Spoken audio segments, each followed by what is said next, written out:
Today we're looking at the movie Futureworld. It was released in 1976.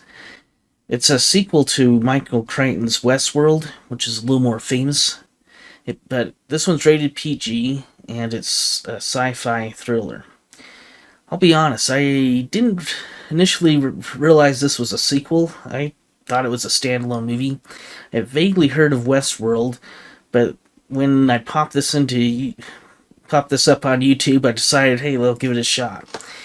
The premise here is the film begins with the Delos Corporation. They're trying to fix their public image from their high-tech theme parks. For those who don't know, these parks would allow vacationers to visit worlds like medieval worlds, Roman worlds, future worlds. They can kind of live out their fantasies with lifelike robots. Imagine flying to a simulated space station where the crew consists of robots kind of programmed to stay in character. It's kind of similar to like a holodeck concept from Star Trek.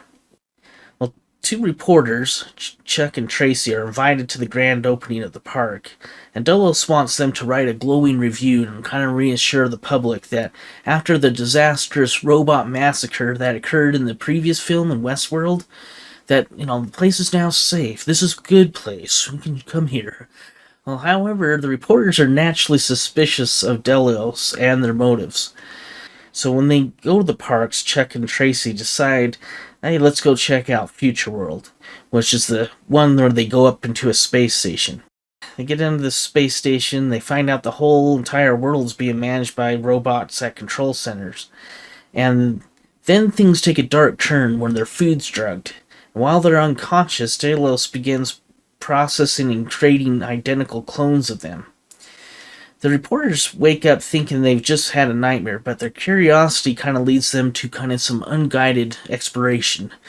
They eventually stumble upon a cloning facility kind of guarded by some samurai robots, and then realize the terrifying truth.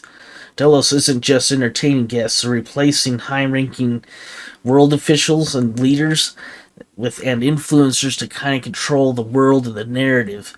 Now, this kind of leads to some tension, like a very tense moment between the original people and their clones. They have this big chase scene.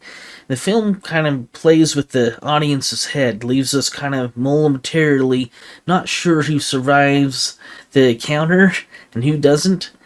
However, there's a clever scene at the end that kind of clears it all up, and I'll leave that for you to check it out. Here's my take on it. I rate it 2 out of 4.